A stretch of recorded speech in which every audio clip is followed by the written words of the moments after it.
Bạn đang nghe chuyện tại kênh Bách Hợp Audio. Chúc bạn có những phút giây nghe chuyện thật thư giãn và tuyệt vời. Ánh đèn chùm pha lê trên trần đại sảnh nhà họ Thẩm chói mắt đến mức làm tôi thấy buồn nôn.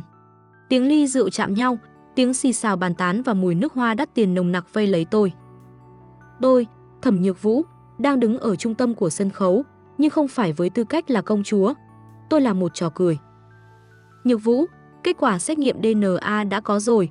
Con, thực sự không phải con ruột của chúng ta. Giọng nói của ông Thẩm, người mà tôi gọi là cha suốt 20 năm qua, vang lên đều đều, lạnh lùng như nhát dao cắt đứt sợi dây liên kết cuối cùng của tôi với thế giới thượng lưu này. Bên cạnh ông ta, bà Thẩm đang nức nở ôm lấy một cô gái trẻ khác. Cô gái đó mặc một chiếc váy trắng giản dị, mái tóc đen dài xõa ngang lưng, gương mặt thanh tú nhưng toát lên vẻ lạnh lùng, xa cách. Đó là Lâm Uyển Đình, là thiên kim thật sự của nhà họ Thẩm, người đã phải sống khổ cực ở vùng nông thôn suốt bấy lâu nay. Kiếp trước, vào đúng giây phút này, tôi đã lồng lộn lên như một con thú bị thương. Tôi đã chỉ tay vào mặt Lâm Uyển Đình mà mắng nhiếc cô ấy là kẻ giả mạo, là đồ nhà quê hèn hạ.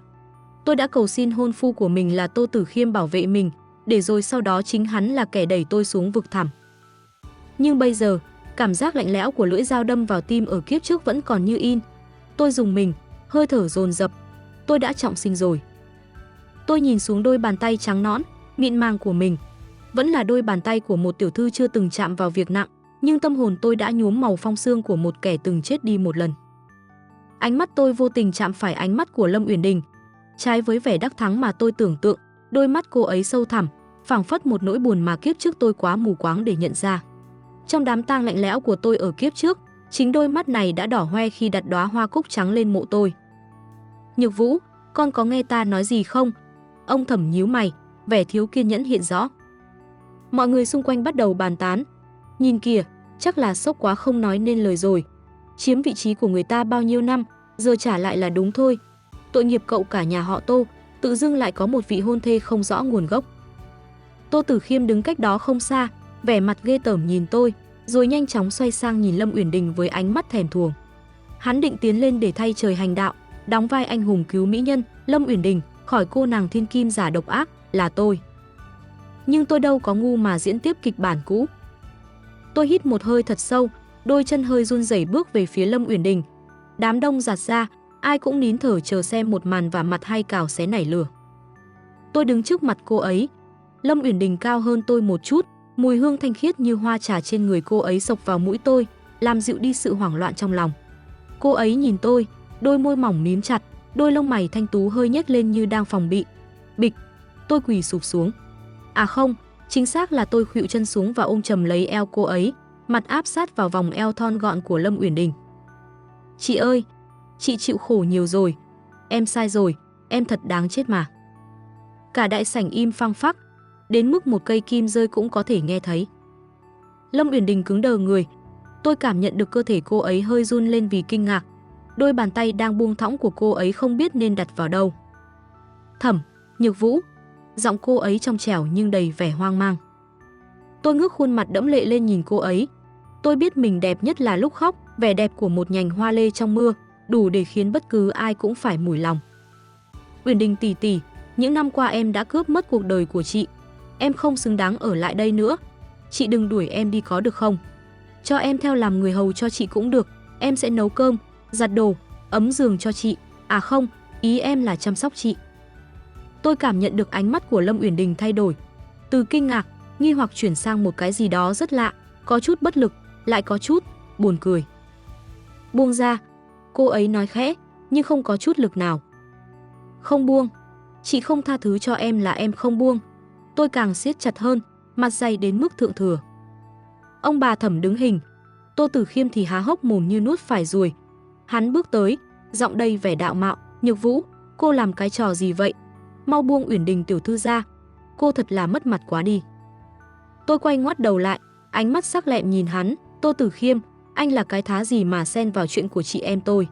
Hôn ước của chúng ta hủy bỏ. Từ nay về sau, tôi với anh không một xu quan hệ. Đừng có đứng đây cản trở tôi và chị tôi nhận thân. Cô điên rồi. Tô Tử Khiêm nghẹn họng. Lâm Uyển Đình lúc này mới nhẹ nhàng đặt tay lên vai tôi. Lòng bàn tay cô ấy hơi ấm, truyền qua lớp váy mỏng khiến tim tôi hẫng một nhịp. Đứng lên đi. cô ấy nói, tông giọng đã dịu đi nhiều. Tôi sụt sịt, nhìn cô ấy bằng đôi mắt cún con, chị hết giận em chưa? Lâm Uyển Đình nhìn tôi chân chân một hồi lâu, rồi đột nhiên cô ấy thở dài, lấy chiếc khăn tay trong túi áo ra, nhẹ nhàng lau đi vệt nước mắt trên má tôi. Hành động này dịu dàng đến mức khiến tôi muốn khóc thật sự. Kiếp trước, sao tôi lại có thể ghét một người tốt thế này cơ chứ? Tôi chưa từng giận cô ấy nói nhỏ, chỉ đủ cho hai chúng tôi nghe. Nhưng nếu cô muốn theo tôi, thì nhà tôi rất nghèo đấy. Tôi nở một nụ cười rạng rỡ, đẹp đến mức khiến những gã đàn ông trong sảnh phải ngẩn ngơ, nghèo cũng được, miễn là có chị. Trong lòng tôi thầm nghĩ, nghèo cái gì mà nghèo, em biết thừa chị là bà trùm đầu tư ngầm, tiền của chị còn nhiều hơn cả cái nhà họ Thẩm này cộng lại. Kiếp này, em quyết chí ôm đùi chị rồi. Lâm Uyển Đình nhìn nụ cười của tôi, đôi mắt hơi nheo lại, dường như đang suy ngẫm điều gì đó. Cuối cùng, cô ấy cầm lấy tay tôi, dắt tôi đứng dậy trước sự chứng kiến của hàng trăm con người. Từ hôm nay, cô ấy là người của tôi. Tuyên bố của Lâm Uyển Đình như một quả bom dội xuống Thẩm gia. Còn tôi chỉ thấy lòng mình nở hoa. Kế hoạch bước đầu, thành công mỹ mãn. Sau màn kịch quỳ gối ôm chân đầy chấn động ở đại sảnh, bầu không khí trong nhà họ Thẩm đông cứng lại như một tảng băng trôi. Cha mẹ Thẩm à không, phải gọi là ông Thẩm và bà Thẩm mới đúng nhìn tôi với ánh mắt vừa kinh ngạc vừa chán ghét. Đối với họ, đứa con nuôi không cùng huyết thống này vốn dĩ đã là một vết nhơ, nay lại còn làm loạn ngay trong đêm tiệc quan trọng, đúng là không thể dạy bảo. Thẩm Nhược Vũ, cô có biết mình đang làm gì không? Ông Thẩm đập mạnh ly rượu xuống bàn, tiếng thủy tinh vỡ vụn như đại diện cho mối quan hệ mỏng manh suốt 20 năm qua. Nếu cô đã muốn theo Lâm Uyển Đình đến vậy, thì ngay lập tức cút ra khỏi nhà này. Đừng hòng mang theo bất cứ thứ gì thuộc về nhà họ Thẩm. Bà Thẩm đứng bên cạnh, môi run run nhưng không thốt ra một lời bênh vực nào. Bà ấy đang bận kiểm tra xem bộ váy của Lâm Uyển Đình có bị tôi làm bẩn hay không. Chà, tình thâm nghĩa trọng của hào môn thế gia đấy, thật khiến người ta cảm động phát khóc. Kiếp trước, nghe những lời này, tôi chắc chắn sẽ gào khóc, đập phá đồ đạc và thề thốt sẽ không rời đi. Nhưng kiếp này, tôi chỉ mỉm cười, một nụ cười nhẹ nhõm đến lạ kỳ. Vâng, con, ý tôi là, tôi hiểu rồi. Những thứ này vốn không thuộc về tôi trả lại tất cả. Tôi tháo sợi dây chuyền kim cương lấp lánh trên cổ, gỡ bỏ đôi hoa tai đắt giá, rồi đặt chúng lên chiếc bàn đá cẩm thạch. Thậm chí, tôi còn định cởi luôn cả đôi giày cao gót hàng hiệu, nhưng chợt nhớ ra sàn nhà đang có mảnh vỡ thủy tinh. Tôi quay sang nhìn Lâm Uyển Đình, người nãy giờ vẫn im lặng quan sát tôi bằng ánh mắt không cảm xúc. Chị ơi, chị chờ em 5 phút nhé. Em chỉ lấy những thứ em tự mua bằng tiền riêng thôi. Lâm Uyển Đình hơi gật đầu, môi mỏng mím nhẹ, tôi đợi ở cổng. Nói rồi, cô ấy xoay người bước đi, dáng lưng thẳng tắp, mái tóc đen dài khẽ đung đưa theo từng nhịp bước. Phong thái đó, khí chất đó, đúng là con nhà nòi không lẫn đi đâu được. Tôi nhanh chân chạy lên lầu, thu dọn một chiếc vali nhỏ chỉ chứa vài bộ quần áo giản dị, ít tiền tiết kiệm từ việc bán tranh trước đây và quan trọng nhất là cuốn nhật ký của mình. 10 phút sau, tôi kéo vali ra đến cổng lớn. Chiếc xe Rolls Royce của nhà họ Thẩm vẫn đậu đó, nhưng tôi không thèm liếc mắt lấy một cái. Ở phía xa, dưới ánh đèn đường vàng vọt, Lâm Uyển Đình đang đứng cạnh một chiếc xe cũ kỹ, loại xe mà ở thành phố S này chỉ dành cho giới lao động bình dân. Cô ấy nói nhà cô ấy nghèo, hóa ra là thật, à không, là diễn thật sâu. Lên xe đi, cô ấy nói, mở cửa ghế phụ cho tôi. Tôi hớn hở chui tọt vào trong. Nội thất xe có mùi thơm thoang thoảng của gỗ đàn hương và bạc hà, rất giống mùi trên người cô ấy. Chiếc xe lăn bánh, bỏ lại sau lưng ánh đèn rực rỡ và những tiếng xì xào của giới thượng lưu. Tôi nhìn qua gương chiếu hậu, thấy bóng dáng ngôi biệt thự xa hoa dần khuất xa, trong lòng không một chút luyến tiếc, chỉ thấy nhẹ bẫng. Cô không hối hận chứ? Giọng Lâm Uyển Đình vang lên giữa không gian yên tĩnh của xe. Tôi nghiêng đầu nhìn cô ấy. Góc nghiêng của Lâm Uyển Đình thực sự là một kiệt tác của tạo hóa. Sống mũi cao thẳng, hàng mi dài hơi rủ xuống, đôi môi rõ nét. Tôi chớp mắt, đáp bằng giọng chân thành nhất có thể, hối hận gì cơ? Hối hận vì không phải làm quân cờ cho nhà họ Thẩm nữa sao? Hay hối hận vì được đi cùng một mỹ nhân như chị? Lâm Uyển Đình khựng lại một chút, tay lái hơi chao đảo. Cô ấy không đáp, nhưng tôi thấy vành tai cô ấy hơi ửng hồng. Thú vị thật, tảng băng sơn này hóa ra lại dễ ngại ngùng đến thế. Chiếc xe dừng lại trước một khu chung cư cũ ở ngoại ô. Những mảng tường bong chóc, dây điện chằng chịt, khác xa với khu biệt thự cao cấp mà tôi từng sống. Lâm Uyển Đình xách vali giúp tôi, dẫn tôi lên tầng 4 của một dãy nhà không có thang máy. Nhà chỉ có một phòng ngủ, một phòng khách nhỏ. cô có thể ngủ ở sofa hoặc cô ấy ngập ngừng. Em ngủ với chị. Tôi nhanh nhảu cắt lời, gương mặt lộ rõ vẻ mong chờ. Sofa cứng lắm, em lại đang đau lòng vì bị cha mẹ bỏ rơi. Chị nỡ lòng nào để em cô đơn trong bóng tối sao? Lâm Uyển Đình thở dài, dường như cô ấy bắt đầu cảm thấy việc mang tôi về là một quyết định sai lầm. Cô ấy mở cửa, căn phòng nhỏ hiện ra trước mắt. Tuy diện tích khiêm tốn nhưng mọi thứ đều sạch sẽ, ngăn nắp và nồng đậm hơi thở của cô ấy. Tôi bước vào, vứt vali sang một bên rồi nhảy phóc lên chiếc giường đơn duy nhất. À, thơm quá. Chị ơi, giường của chị êm thật đấy. Lâm Uyển Đình đứng ở cửa, khoanh tay trước ngực nhìn tôi. Thẩm Nhược Vũ, cô rốt cuộc là đang âm mưu gì? Kiếp trước, ý tôi là, trước đây cô ghét tôi cay đắng, còn bây giờ lại như một con bạch tuộc vậy. Tim tôi đập thình thịch khi nghe chữ kiếp trước, nhưng may mắn cô ấy đã sửa lời kịp lúc. Tôi ngồi dậy, thu lại vẻ cợt nhả, nhìn thẳng vào mắt cô ấy. Uyển Đình, em không có âm mưu gì cả. Em chỉ là chợt nhận ra ai mới là người thực sự đối tốt với mình. Em biết chị đã chịu nhiều uất ức vì em. Từ giờ trở đi, em sẽ bù đắp cho chị. Chị muốn mắng em, đánh em hay sai bảo em thế nào cũng được, chỉ cần đừng đuổi em đi. Ánh mắt tôi lúc đó chắc hẳn là chân thành lắm, vì tôi thấy sự lạnh lùng trong mắt Lâm Uyển Đình dần tan chảy. Cô ấy tiến lại gần, cúi xuống nhìn tôi, khoảng cách gần đến mức tôi có thể đếm được cả hàng mi của cô ấy. Bù đắp, cô ấy khẽ lặp lại, hơi thở ấm áp phả lên mặt tôi. Được thôi, vậy thì việc đầu tiên của việc bù đắp là cô đi tắm đi. Người cô toàn mùi rượu và nước hoa đắt tiền, tôi không thích. Tôi ngây người, rồi bật cười khúc khích, tuân lệnh đại tiểu thư. Nhưng mà, em không mang theo khăn tắm. Lâm Uyển Đình lấy từ trong tủ ra một chiếc khăn màu trắng tinh khôi, ném vào mặt tôi, dùng cái này đi. Đồ lười biếng. Tôi ôm chiếc khăn vào lòng, cảm nhận sự mềm mại và mùi hương bạc hà quen thuộc. Trong lúc tôi vào phòng tắm, tôi nghe thấy tiếng Lâm Uyển Đình bận rộn dưới bếp. Một lát sau, khi tôi bước ra với mái tóc còn ướt nước và bộ đồ ngủ hình mèo con, thứ duy nhất tôi thấy bình dân trong vali. Trên bàn đã đặt sẵn một bát mì sợi nóng hổi với một quả trứng ốp la hoàn mỹ. Ăn đi rồi ngủ. Cô ấy nói xong liền đi vào phòng tắm, để lại tôi ngơ ngác trước bát mì. Tôi cầm đũa, nếm thử một miếng. Nước dùng thanh ngọt, sợi mì dai vừa phải.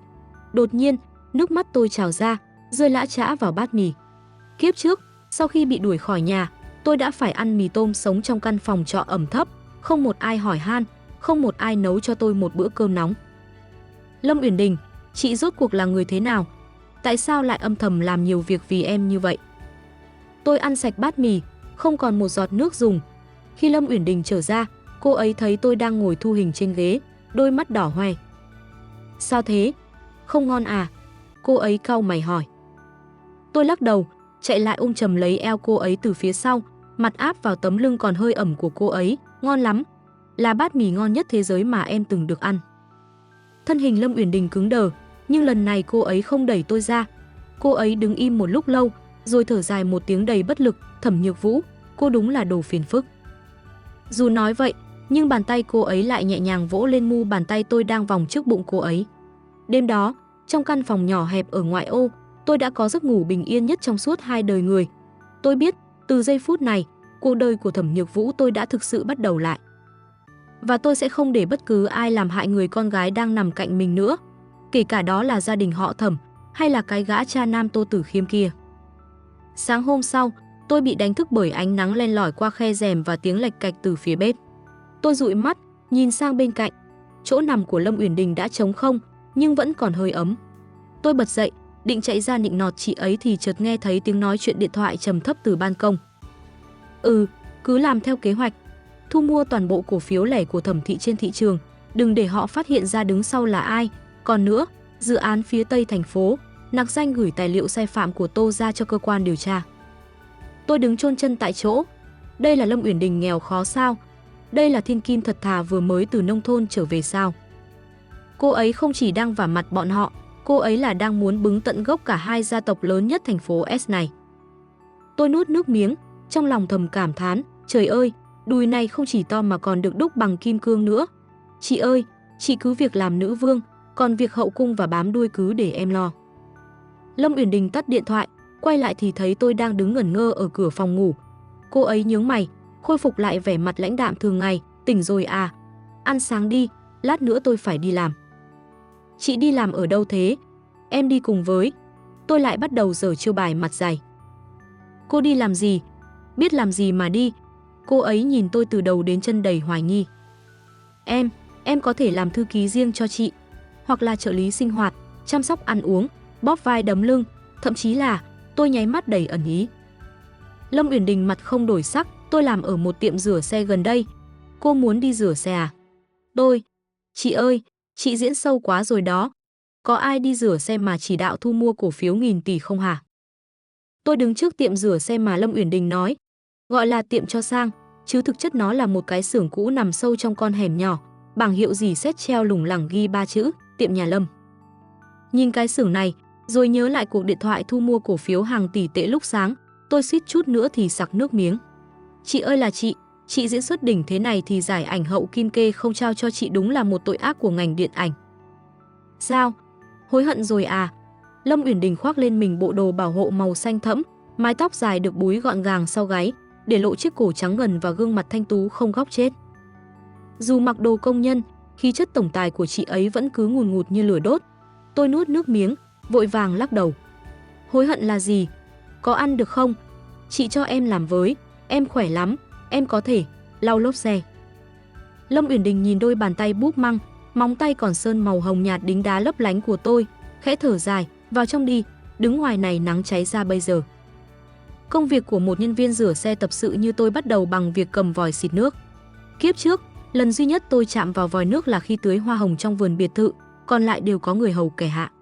Bây giờ, đứng dưới cái nắng gắt, cầm cái vòi áp lực cao, tôi lóng ngóng đến mức xịt thẳng nước vào chân mình, ướt sũng cả đôi giày vải mới mua. Oái, tôi kêu lên một tiếng. Lâm Uyển Đình đang lau kính xe ở gần đó, ngay lập tức buông khăn chạy lại. Chị ấy giật lấy vòi nước, tắt máy rồi nhìn tôi với vẻ mặt vừa giận vừa buồn cười. Đã bảo là không làm được mà cứ cố. Ra kia ngồi đi. Không, em làm được mà. Chỉ là, cái vòi này nó không nghe lời em thôi. Tôi bĩu môi, cố tình làm ra vẻ ủy khuất. Chị ấy không nói gì, nắm lấy tay tôi, dẫn đến chiếc ghế đầu duy nhất trong góc xưởng. Chị ấy cúi người, dùng khăn khô lau đi những vệt nước trên chân tôi. Hành động tự nhiên ấy khiến tim tôi đập loạn nhịp. Một thiên kim thật sự, một bà trùm tài chính tương lai, lại đang cúi đầu lau chân cho một kẻ giả mạo như tôi. Uyển Đình, tôi khẽ gọi. Chị ấy ngước lên, đôi mắt trong veo như nước hồ thu nhìn thẳng vào tôi. Sao chị lại tốt với em thế? Ý em là, ngay cả khi em đối xử tệ với chị trước đây. Lâm Uyển Đình im lặng một lát, rồi chị ấy đứng dậy, nhìn ra phía cửa xưởng. Vì cô vốn dĩ không xấu, cô chỉ là một đứa trẻ to xác bị chiều hư mà thôi. Câu nói ấy chạm vào góc khuất nhất trong lòng tôi. Kiếp trước, mọi người đều mắng tôi là ác độc, là giàn rết. Chỉ có mình chị ấy thấy được sự cô đơn và khao khát được yêu thương đằng sau vẻ kiêu ngạo đó.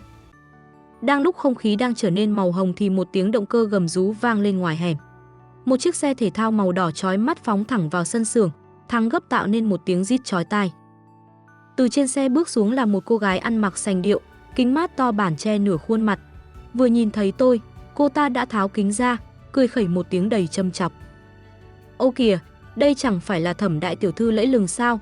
Sao lại đi làm thuê ở cái nơi bẩn thỉu này thế này? Tôi nheo mắt nhìn kỹ. À, nhớ ra rồi. Đây là Triệu Mỹ Linh, con gái nhà họ Triệu, vốn là cái đuôi nịnh bợ tôi kiếp trước, nhưng thực chất luôn đố kỵ vì tôi đẹp hơn và giàu hơn cô ta. Triệu tiểu thư, mắt nhìn của cô vẫn kém như vậy à? Tôi đang giúp chị tôi làm việc, không phải làm thuê. Tôi đứng dậy, phủi phủi tà áo, dù đang mặc đồ bình thường nhưng khí thế chính thất vẫn không hề giảm sút. Triệu Mỹ Linh bước tới, nhìn Lâm Uyển Đình bằng ánh mắt khinh miệt. Chị, ý cô là con nhỏ nhà quê mới về nhà họ Thẩm này sao? Nhược Vũ ơi Nhược Vũ, cô đúng là sa cơ lỡ vận đến mức phải đi bám víu lấy một đứa nghèo kiết xác. Tôi thấy nắm đấm của Lâm Uyển Đình khẽ siết lại. Chị ấy vốn là người điềm tĩnh, nhưng tôi biết chị ấy ghét nhất là bị người khác sỉ nhục thân phận. Tôi bước lên một bước, chắn trước mặt Lâm Uyển Đình, khoanh tay trước ngực, cô nói ai nghèo kiết xác. Cái xe này của cô là đời cũ rồi đấy, muốn sửa thì ra chỗ khác, chỗ này chúng tôi chỉ tiếp khách có học thức thôi. Mày, Triệu Mỹ Linh tím mặt, cô ta giơ tay định tát tôi. Nhưng tay cô ta chưa kịp hạ xuống thì đã bị một bàn tay khác giữ chặt. Lâm Uyển Đình đã đứng đó từ bao giờ, ánh mắt chị ấy lạnh lẽo như băng tuyết ngàn năm, khiến Triệu Mỹ Linh rùng mình. Đừng chạm vào cô ấy. Giọng Lâm Uyển Đình trầm thấp, chứa đựng một sự uy hiếp đáng sợ. Mày buông ra, đồ hèn hạ, mày có biết tao là ai không? Triệu Mỹ Linh giãy giụa. Lâm Uyển Đình nhếch môi, một nụ cười nửa miệng đầy bí hiểm. Triệu tiểu thư, con gái của Triệu gia Minh. Tôi khuyên cô nên bảo cha cô kiểm tra lại các khoản nợ ở ngân hàng SD. Nếu không, ngày mai cái xe này cũng không còn để mà đi đâu. Triệu Mỹ Linh khựng lại, mặt cắt không còn giọt máu. Mày, sao mày biết tên cha tao? Mày nói nhảm cái gì đó? Cút! Lâm Uyển Đình chỉ buông một chữ duy nhất. Sức ép từ chị ấy quá lớn khiến Triệu Mỹ Linh không dám hó hé thêm lời nào, hậm hực leo lên xe phóng đi mất dạng. Tôi đứng bên cạnh, mắt tròn mắt dẹt nhìn Lâm Uyển Đình. Trời đất ơi, chị nhà tôi ngầu quá. Và mặt kiểu này mới gọi là đẳng cấp chứ. Chị ơi, chị vừa nãy ngầu xỉu luôn. Tôi nhảy cẫng lên, ôm lấy cánh tay chị ấy. Sao chị biết nhà cô ta đang nợ ngân hàng? Chị là tiên trì à? Lâm Uyển Đình thu lại vẻ lạnh lùng, trở về với dáng vẻ công nhân bình thường. Chị ấy đẩy tay tôi ra, nhưng lần này động tác rất nhẹ nhàng, đoán thôi. Những kẻ thích khoe khoang thường là những kẻ đang rỗng túi nhất. Tôi thầm cười trong lòng, chị cứ diễn tiếp đi, em xem chị diễn được đến bao lâu. Buổi chiều hôm đó, sau khi đóng cửa tiệm, Lâm Uyển Đình dẫn tôi đi ăn ở một quán vỉa hè. Chỉ là 2 bát mì vằn thắn nóng hổi, nhưng tôi cảm thấy ngon hơn bất kỳ bữa tiệc buffet 5 sao nào trước đây. Nhược Vũ này, chị ấy đột nhiên gọi tên tôi. Dạ, tôi ngước lên, miệng còn đang ngậm một sợi mì. Cô thực sự muốn ở lại đây sao? Cuộc sống này không có quần áo đẹp, không có mỹ phẩm đắt tiền, cũng không có người hầu hạ. Cô, chịu được sao? Tôi đặt đũa xuống, nhìn vào đôi mắt sâu thẳm của chị ấy. Trong lòng tôi lúc này không còn sự tính toán hay giả vờ nữa. Uyển Đình, kiếp trước ý em là, trước đây em đã sống trong nhung lụa nhưng em chưa bao giờ cảm thấy mình thực sự thuộc về nơi đó. Ở đây, dù chỉ có mì vằn thắn, dù phải rửa xe, nhưng em cảm thấy mình được sống thật. Và quan trọng nhất là, tôi chồm người qua bàn, hạ thấp giọng, có chị ở đây, nơi nào cũng là thiên đường. Lâm Uyển Đình sững người, ánh đèn đường vàng vọt chiếu lên mặt chị ấy, tôi thấy một vệt hồng lan nhanh từ má lên đến tận mang tai. Chị ấy vội vàng cúi xuống ăn mì, giọng lý nhí, ăn đi, nói nhảm nhiều quá. Tôi mỉm cười đắc thắng. Nhược Vũ, tôi đây tuy không giỏi kinh doanh như chị, nhưng tán gái thì tôi có thừa kinh nghiệm, dù thực ra toàn xem phim mà học được. Tối hôm đó, khi về đến căn hộ nhỏ, tôi phát hiện ra một điều bất ngờ. Trên bàn trà có một túi quà nhỏ, bên trong là một bộ mỹ phẩm dưỡng da cao cấp mà tôi cực kỳ thích, trị giá bằng cả tháng lương rửa xe của chị ấy. Kèm theo đó là một tờ giấy nốt viết tay với nét chữ thanh mảnh, cứng cỏi, dùng đi, đừng để mặt mũi lem luốc, xấu xí lắm. Tôi ôm túi quà vào lòng, lăn lộn trên giường vì sung sướng. Lâm Uyển Đình ơi là Lâm Uyển Đình, chị đúng là mẫu phụ nữ ngoài lạnh trong nóng điển hình trong tiểu thuyết bách hợp mà. Nhưng niềm vui chưa kéo dài được bao lâu thì điện thoại tôi rung lên. Một số lạ gửi tới một bức ảnh. Trong ảnh là Lâm Uyển Đình đang đứng nói chuyện với một người đàn ông lạ mặt trong bóng tối, và người đàn ông đó chính là trợ lý thân cận của ông Thẩm. Nụ cười trên môi tôi vụt tắt. Chuyện gì đang xảy ra? Chị ấy và nhà họ Thẩm vẫn còn liên lạc sao? Hay đây là một cái bẫy khác? Tôi nhìn sang phòng bên cạnh, nơi Lâm Uyển Đình đang ngủ say. Trái tim tôi đột ngột thắt lại. Liệu tình cảm này có phải là thật, hay tôi lại một lần nữa trở thành quân cờ trong tay người khác? Cả đêm hôm đó tôi trằn trọc không ngủ được. Bức ảnh trong điện thoại như một cái rằm đâm vào tim tôi. Lâm Uyển Đình gặp trợ lý của ông Thẩm làm gì? Kiếp trước, chính ông ta là người đã ký lệnh cắt đứt mọi nguồn viện trợ, đẩy tôi vào đường cùng.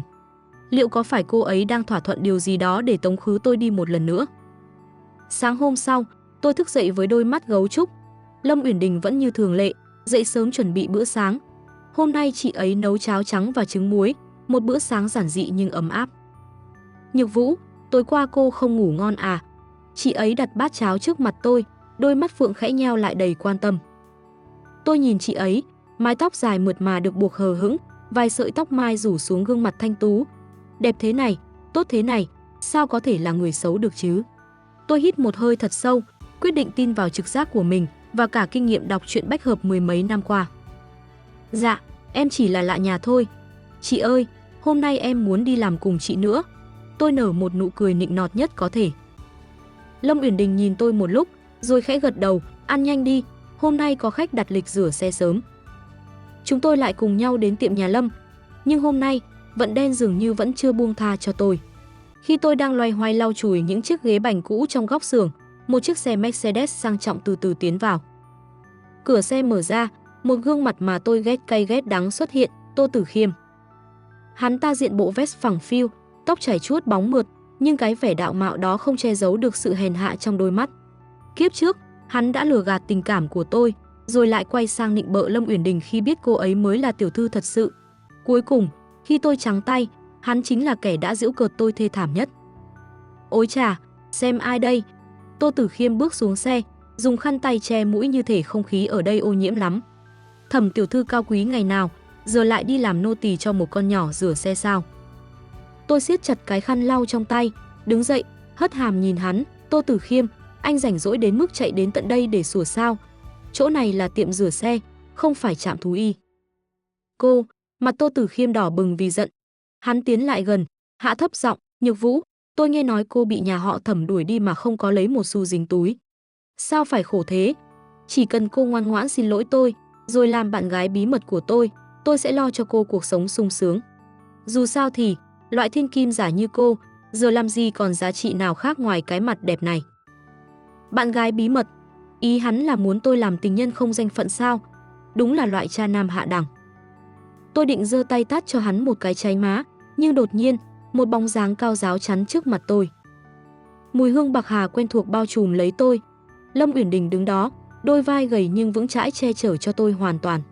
Chị ấy cao hơn Tô Tử Khiêm một chút nhờ đôi giày bảo hộ có đế cao, nhìn xuống hắn bằng ánh mắt khinh bỉ như nhìn một đống rác. Tô tiên sinh, mời anh tự trọng. Giọng chị ấy lạnh như băng, mỗi chữ thốt ra đều mang theo áp lực nghẹt thở. Tô Tử Khiêm nhìn thấy Lâm Uyển Đình, ngay lập tức thay đổi thái độ, hiện lên vẻ nịnh bợ. Ồ, là Uyển Đình tiểu thư sao? Tôi đang dạy bảo lại cô em gái này của cô một chút thôi. Cô ấy không hiểu chuyện, ở lại đây chỉ làm vướng chân vướng tay cô. Cô ấy không phải là cô em gái này, cô ấy là người của tôi. Lâm Uyển Đình gằn giọng, và người của tôi, không đến lượt một kẻ như anh được quyền dạy bảo. Cô nói gì? Tô Tử Khiêm ngẩn người. Cô vì một đứa giả mạo mà đối đầu với tôi. Nhà họ Tô và nhà họ Thẩm đang có dự án hợp tác lớn, cô có biết hậu quả không? Lâm Uyển Đình đột nhiên cười nhẹ.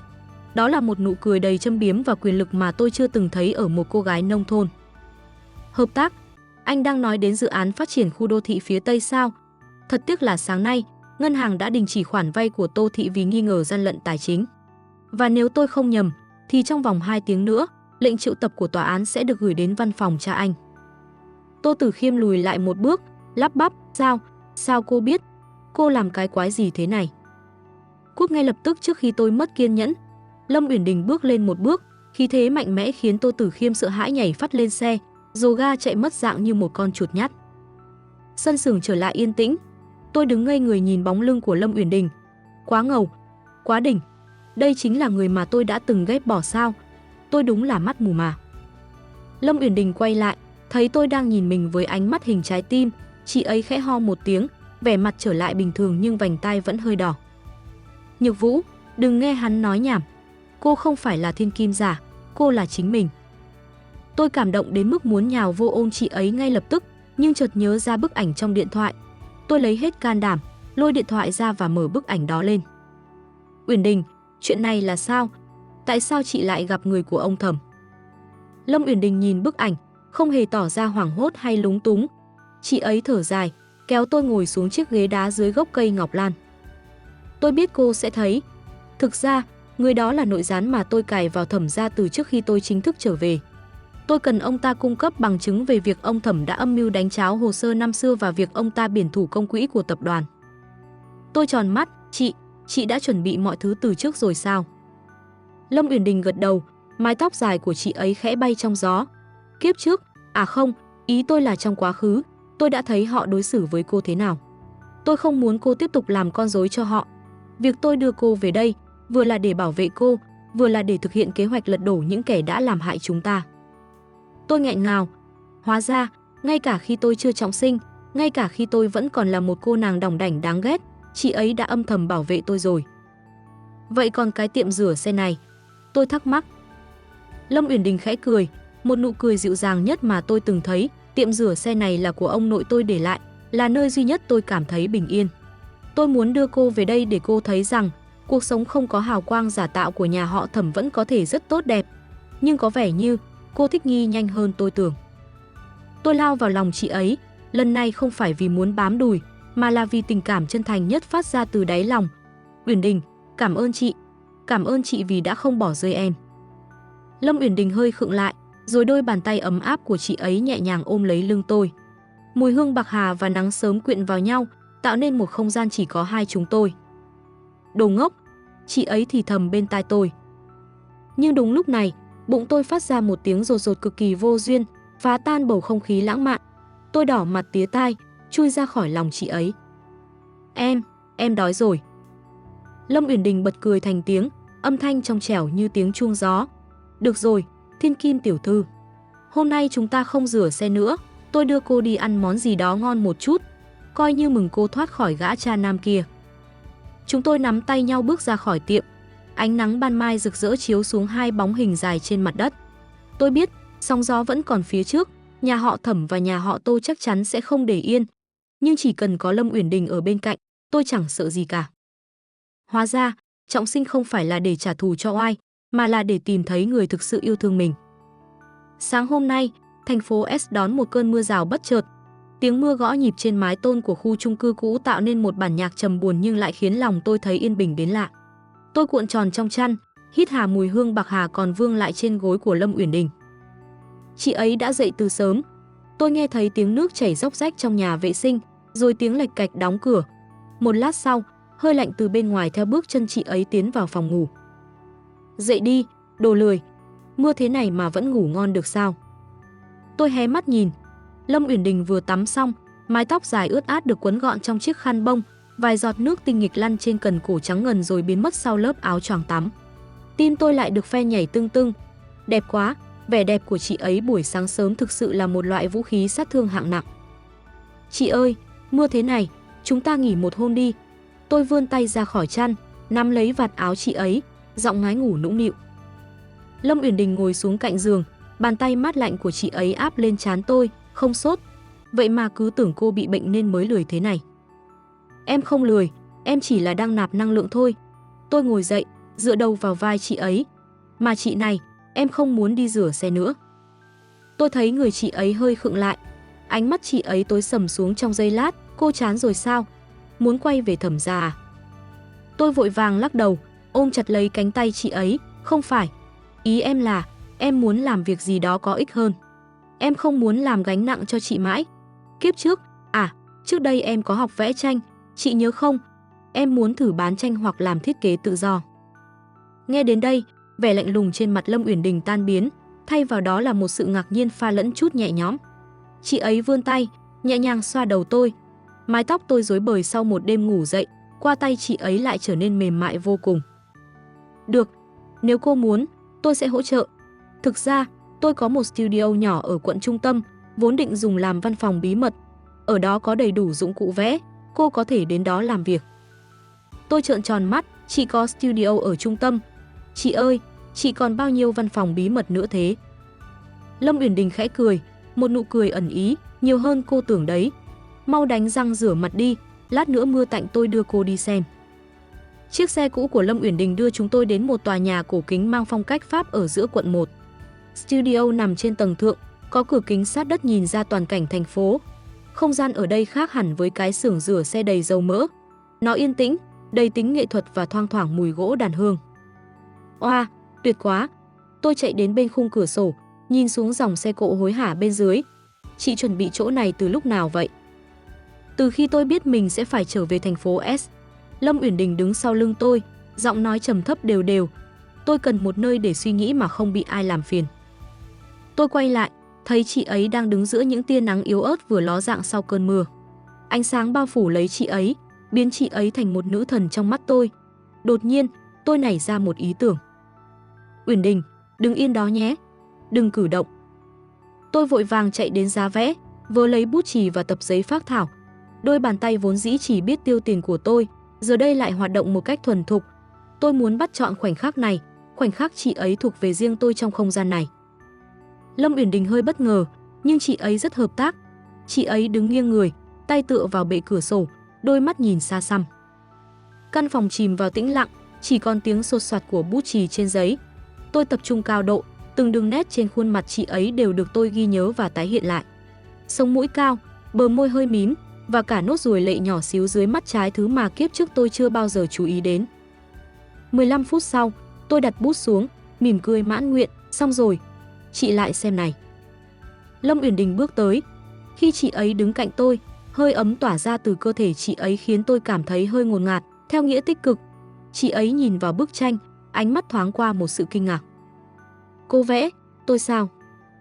Vâng, vì lúc nãy chị đẹp lắm. Đẹp đến mức em không thể không vẽ lại. Tôi nói một cách tự nhiên nhất có thể. Lâm Uyển Đình không nói gì, chị ấy nhìn bức tranh rất lâu. Đột nhiên, chị ấy đưa tay lên, ngón tay thon dài chạm nhẹ vào gương mặt tôi trong tranh, rồi từ từ di chuyển sang gương mặt thật của tôi.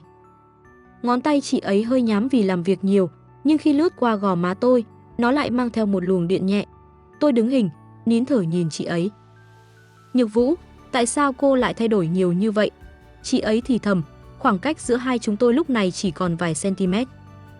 Tôi có thể ngửi thấy mùi bạc hà thanh mát từ hơi thở của chị ấy. Ánh mắt chúng tôi giao nhau, và tôi thấy trong mắt chị ấy sự hoài nghi, sự dịu dàng và cả một chút gì đó giống như sự chiếm hữu. Vì em nhận ra, tiền bạc hay địa vị đều là phù du, chỉ có chị là thật lòng với em. Tôi đáp, giọng hơi run. Bàn tay Lâm Uyển Đình trượt xuống cằm tôi, nâng nhẹ lên. Tôi cứ ngỡ chị ấy sẽ hôn mình, tim tôi đập như đánh trống trận, mắt khẽ nhắm lại. Nhưng rồi, chị ấy chỉ nhẹ nhàng gõ vào trán tôi một cái, đồ dẻo miệng. Mau dọn dẹp đi, chúng ta đi ăn trưa. Tôi có hẹn với một đối tác lớn, cô đi cùng tôi với tư cách là trợ lý nghệ thuật. Tôi mở mắt, cảm thấy vừa tiếc nuối vừa buồn cười. Chị ấy đúng là biết cách trêu đùa cảm xúc của người khác mà. Tuân lệnh, sếp Lâm. Bữa trưa diễn ra tại một nhà hàng sang trọng. Đối tác của Lâm Uyển Đình là một người phụ nữ trung niên quý phái, chủ của một chuỗi gallery nổi tiếng. Trong suốt bữa ăn, tôi im lặng quan sát. Tôi nhận ra Lâm Uyển Đình khi đàm phán cực kỳ sắc sảo và chuyên nghiệp. Chị ấy không còn là cô gái rửa xe lấm lem, mà là một nữ cường nhân thực thụ. Tiểu Đình, cô gái này là... Người phụ nữ kia nhìn tôi với vẻ tò mò. Đây là Thẩm Nhược Vũ, trợ lý và cũng là họa sĩ mà cháu từng nhắc tới.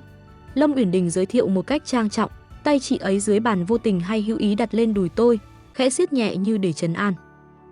Tôi mỉm cười chào hỏi, lòng thầm nghĩ, hóa ra chị ấy đã sớm lên kế hoạch lăng xê cho mình rồi. Cuối buổi gặp, chúng tôi ra về với một lời mời triển lãm tranh cho tôi vào tháng sau. Tôi vui đến mức quên mất mình đang ở nơi công cộng, nhảy cẫng lên ôm chầm lấy cổ Lâm Uyển Đình ngay tại sảnh nhà hàng. Chị ơi, chị giỏi quá, em yêu chị chết mất. Lâm Uyển Đình bị tôi ôm bất ngờ, hơi lảo đảo nhưng vẫn nhanh chóng giữ lấy eo tôi để tôi không bị ngã. Chị ấy nhìn quanh, thấy vài người đang tò mò nhìn chúng tôi, mặt chị ấy đỏ bừng.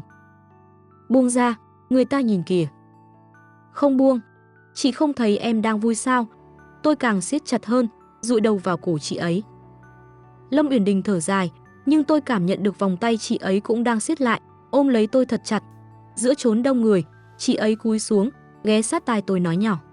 Về nhà rồi muốn ôm bao lâu cũng được. Ở đây, giữ thể diện cho tôi một chút. Tôi tủm tỉm cười, buông chị ấy ra nhưng vẫn nắm chặt lấy tay chị ấy. Chúng tôi cùng nhau bước ra xe, nắng chiều trải dài trên con phố, vàng rực và ấm áp như tương lai mà tôi đang nhìn thấy. Tuy nhiên, khi vừa bước lên xe, tôi chợt thấy một chiếc xe quen thuộc đậu phía đối diện. Cửa kính xe hạ xuống và tôi thấy ông Thẩm đang nhìn chúng tôi với ánh mắt thâm độc. Bên cạnh ông ta là Thẩm phu nhân, người đang nhìn tôi với vẻ mặt phức tạp. Nụ cười trên môi tôi nhạt đi, có vẻ như cuộc sống bình yên của chúng tôi sắp kết thúc. Những kẻ kia sẽ không để yên khi thấy chúng tôi sống tốt, đặc biệt là khi Lâm Uyển Đình bắt đầu bộc lộ quyền lực của mình.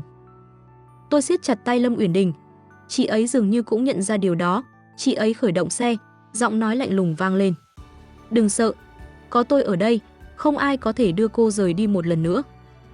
Tôi nhìn chị ấy, trong lòng tràn đầy dũng khí. Đúng vậy, tôi không còn là Thẩm Nhược Vũ yếu đuối của kiếp trước nữa. Tôi có chị, và tôi có chính mình. Bạn đang nghe chuyện tại kênh Bách Hợp Audio. Đừng quên nhấn nút đăng ký và bật chuông thông báo để không bỏ lỡ bất kỳ tập truyện mới nào từ Bách Hợp Audio nhé. Bầu không khí bên ngoài nhà hàng bỗng chốc trở nên loãng đi. Chiếc xe sang trọng của nhà họ Thẩm đậu đó như một con quái vật đang nhe nanh múa vuốt. Ông Thẩm bước xuống xe, gương mặt vốn dĩ luôn tỏ vẻ đạo mạo nay tràn đầy sự tính toán và giận dữ. Bà Thẩm đi sau, ánh mắt nhìn tôi không còn là sự yêu chiều giả tạo như 20 năm qua, mà là một sự chán ghét cùng cực. Nhược Vũ, cô đúng là giỏi thật. Ông Thẩm lên tiếng, giọng đầy mỉa mai. Vừa rời khỏi nhà họ Thẩm đã tìm được chỗ dựa mới, lại còn là một đứa con gái chẳng ra gì. Tôi cảm nhận được bàn tay của Lâm Uyển Đình đang nắm lấy tay tôi khẽ siết chặt. Tôi không sợ ông ta, tôi chỉ sợ chị ấy buồn. Nhưng khi nhìn sang, tôi thấy đôi mắt phượng của Uyển Đình vẫn tĩnh lặng như mặt hồ không gợn sóng. Ông Thẩm, mời ông giữ tự trọng. Lâm Uyển Đình lạnh lùng nói. Tôi và Nhược Vũ hiện tại không có quan hệ gì với gia đình ông. Nếu ông muốn tìm con gái, thì người đang đứng cạnh ông mới là người ông nên quan tâm. Ông Thẩm hừ lạnh một tiếng, bỏ qua Lâm Uyển Đình mà chỉ thẳng vào mặt tôi. Nhược Vũ, cô tưởng đi theo nó là có thể đổi đời sao? Đừng quên, danh tiếng của cô ở thành phố S này đã thối nát rồi. Chỉ có tôi mới có thể giúp cô lấy lại vị thế tiểu thư, miễn là cô biết điều mà quay về, ký vào bản cam kết từ bỏ quyền thừa kế và chấp nhận gả cho nhà họ Tô để cứu vãn hợp đồng. Tôi bật cười, một tiếng cười chứa đựng tất cả sự khinh bỉ của hai kiếp người. Ông Thẩm, ông coi tôi là cái gì? Một món hàng để ông cho đổi sao? Kiếp trước, à không, trước đây tôi có thể ngu ngốc để ông dắt mũi, nhưng bây giờ thì không. Từ giây phút tôi bước ra khỏi cái biệt thự đó, Thẩm Nhược Vũ này đã chết rồi. Bây giờ, tôi chỉ là người nhà của Lâm Uyển Đình. Mày, đồ vô ơn. Bà Thẩm không nhịn được mà mắng lên. Chúng tao nuôi mày 20 năm, mày trả ơn như thế này sao? Nuôi tôi 20 năm để làm quân cờ, hay để làm vật hy sinh cho con gái ruột của các người? Tôi bước lên một bước, chắn trước mặt Lâm Uyển Đình.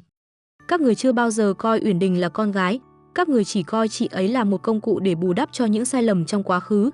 Đừng dùng cái mác tình thâm để làm tôi buồn nôn nữa. Lúc này, trời lại bắt đầu đổ mưa. Những giọt mưa nặng hạt rơi xuống, làm nhòe đi tầm nhìn.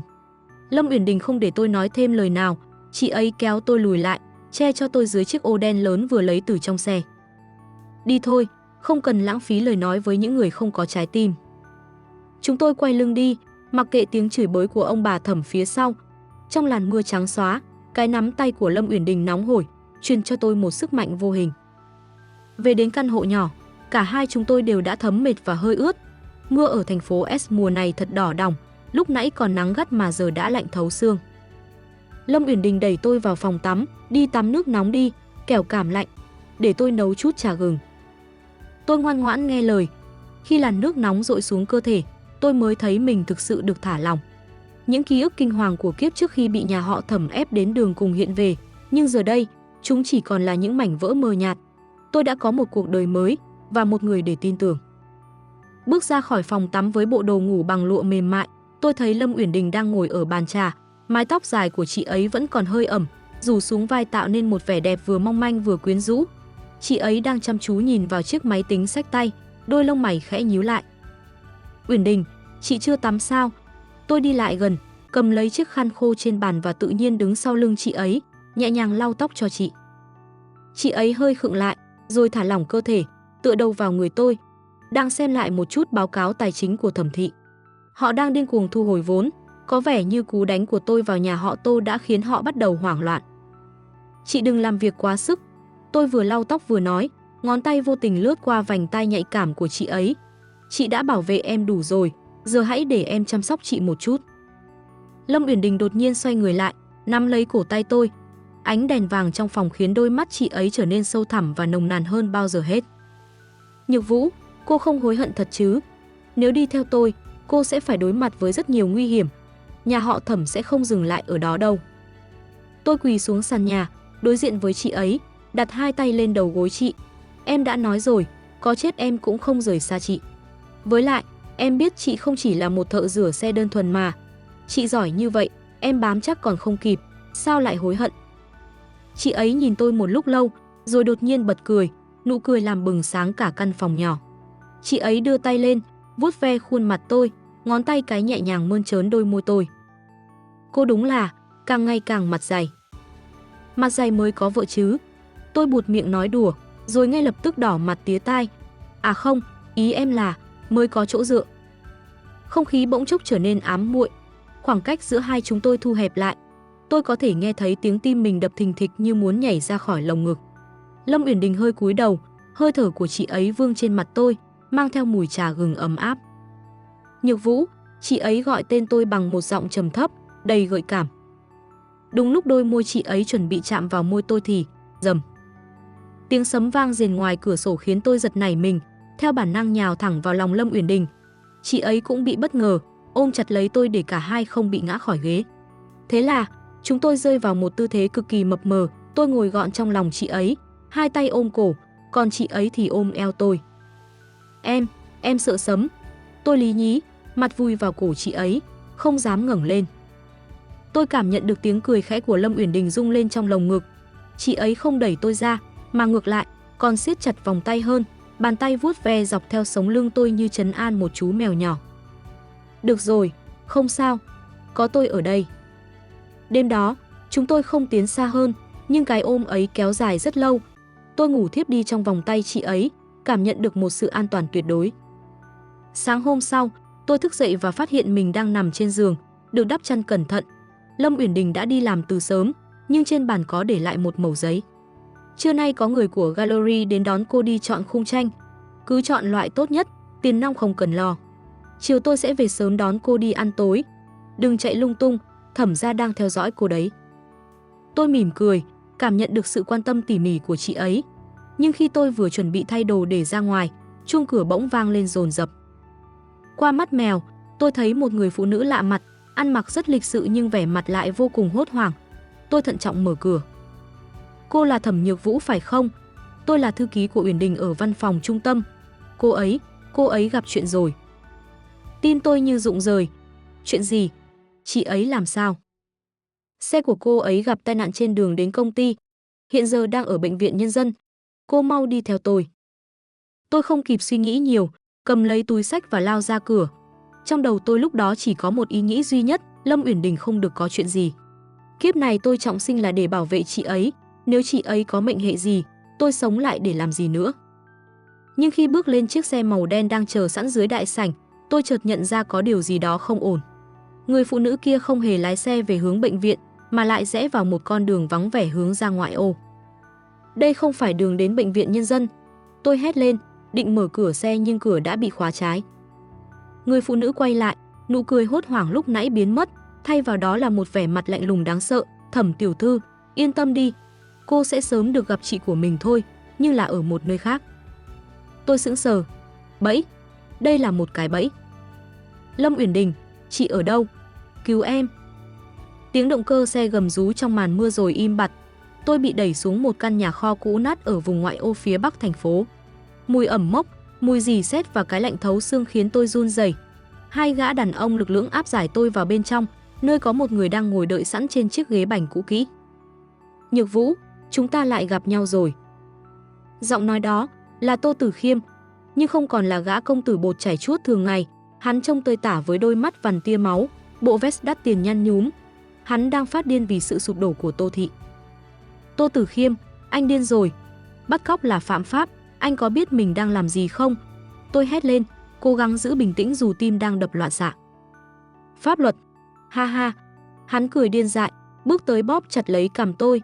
Nhà họ Tô của tôi sắp phá sản rồi. Tất cả là tại con khốn Lâm Uyển Đình đó. Nó đã dùng thế lực ngầm để chặn đứng mọi nguồn vốn của chúng tôi. Và cô là thứ duy nhất tôi có thể dùng để ép nó phải nhả ra những gì nó đã cướp. Tôi cảm thấy đau đớn ở cằm, nhưng sự khinh bỉ còn lớn hơn. Anh nghĩ chị ấy sẽ vì tôi mà thỏa hiệp sao? Tôi chỉ là một thiên kim giả bị xua đuổi, anh đánh giá tôi quá cao rồi. Đánh giá cao? Một giọng nói chua chát vang lên từ phía sau. Bà Thẩm bước ra từ bóng tối, nhìn tôi bằng ánh mắt oán hận. Nhược Vũ, đừng giả vờ nữa. Chúng tôi đã thấy Uyển Đình chăm sóc mày thế nào. Một đứa con gái máu lạnh như nó lại có thể vì mày mà đối đầu với cả hai gia tộc, đúng là chuyện nực cười nhất thế gian. Tôi bàng hoàng, hóa ra cả bà Thẩm cũng tham gia vào chuyện này. Người mẹ mà tôi từng kính trọng, người đã nuôi nấng tôi 20 năm, giờ đây lại đứng nhìn tôi bị bắt cóc để làm mồi nhử. Bà thực sự nhẫn tâm đến thế sao? Nước mắt tôi trực trào ra, không phải vì sợ, mà vì thất vọng. Tao cần tiền để giữ lại thể diện cho nhà họ Thẩm. Nếu mày còn chút lương tâm, hãy ngoan ngoãn bảo con nhỏ đó chuyển giao dự án phía Tây cho Tô thị, nếu không, bà ta lạnh lùng quay đi. Tô Tử Khiêm lôi điện thoại ra, bắt đầu quay video tôi đang bị trói. Lâm Uyển Đình, nếu mày muốn nhìn thấy con búp bê xinh đẹp này còn nguyên vẹn, thì một mình đến đây. Đừng có báo cảnh sát, nếu không tao không bảo đảm.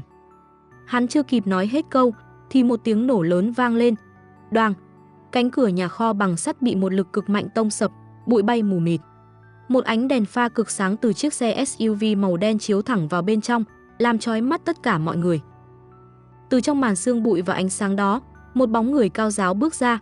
Mái tóc đen dài của chị ấy tung bay trong gió lộng, bộ vest đen ôm sát lấy thân hình mảnh mai nhưng toát ra một sát khí khiến người ta phải rùng mình. Lâm Uyển Đình. Chị ấy không đến một mình.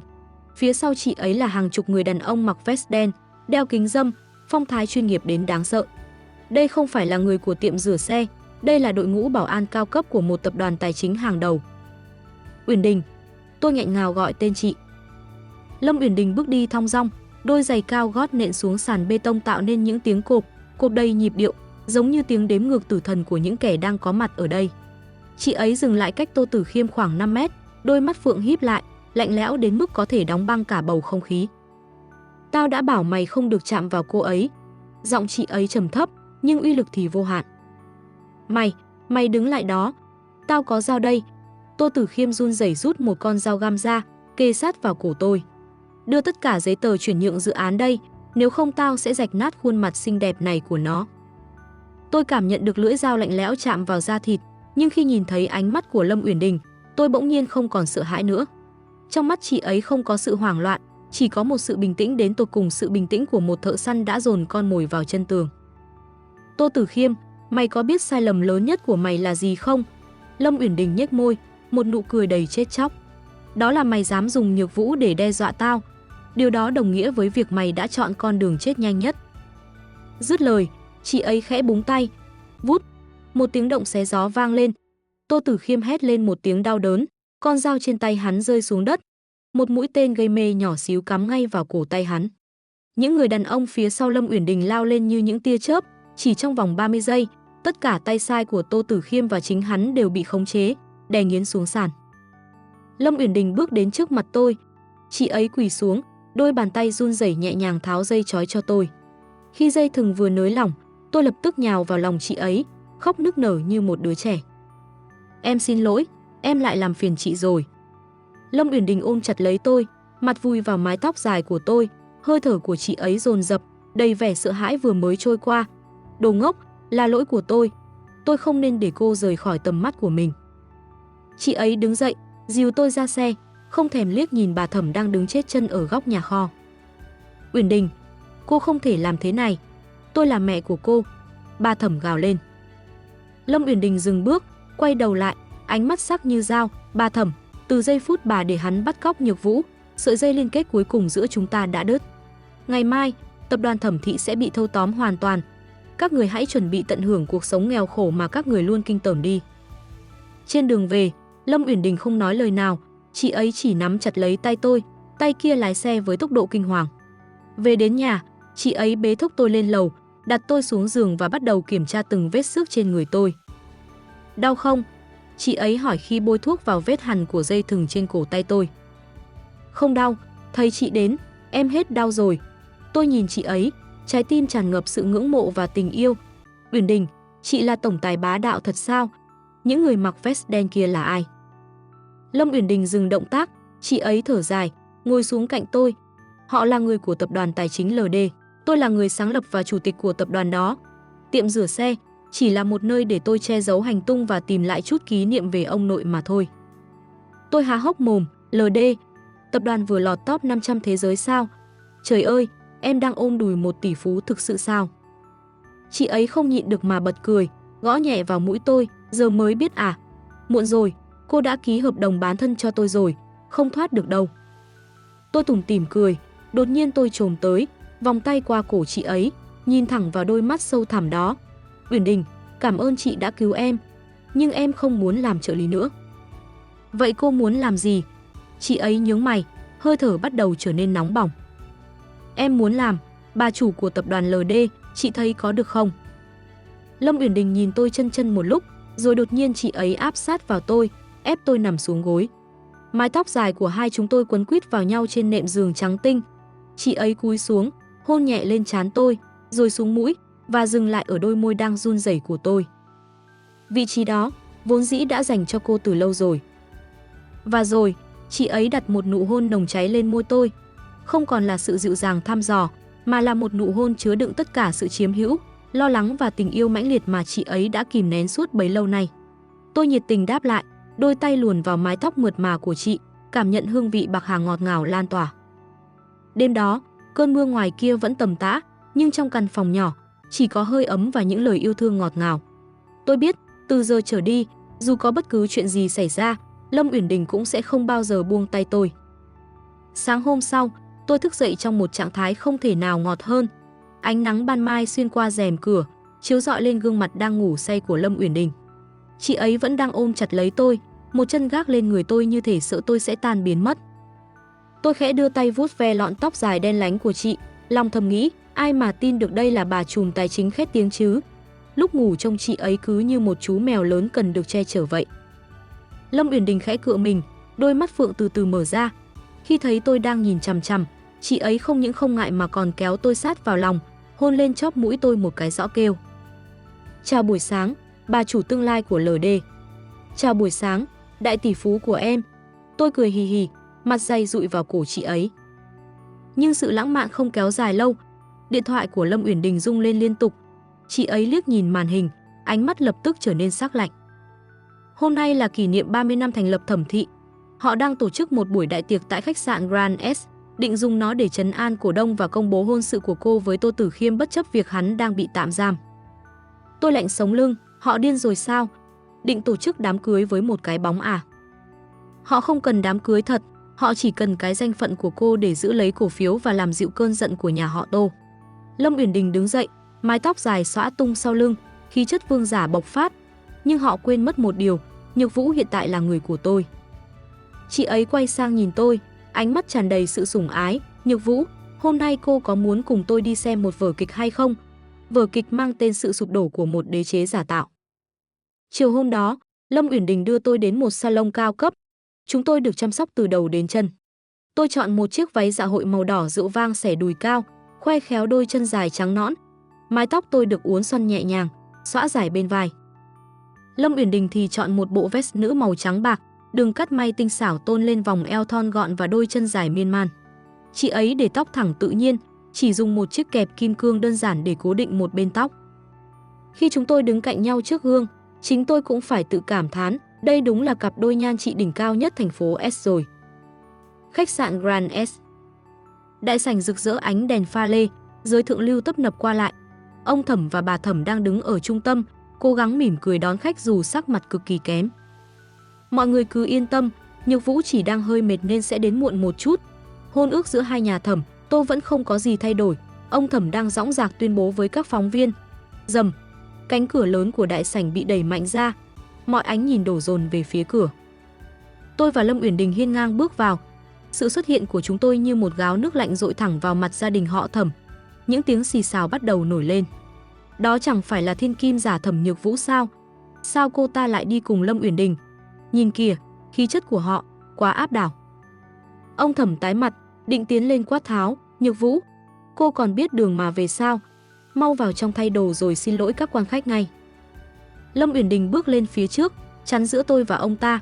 Chị ấy không nói lời nào, chỉ lấy từ trong túi ra một tệp tài liệu và ném thẳng lên bàn tiệc ngay trước mặt các phóng viên. Xin lỗi, người phải xin lỗi ở đây là các người mới đúng.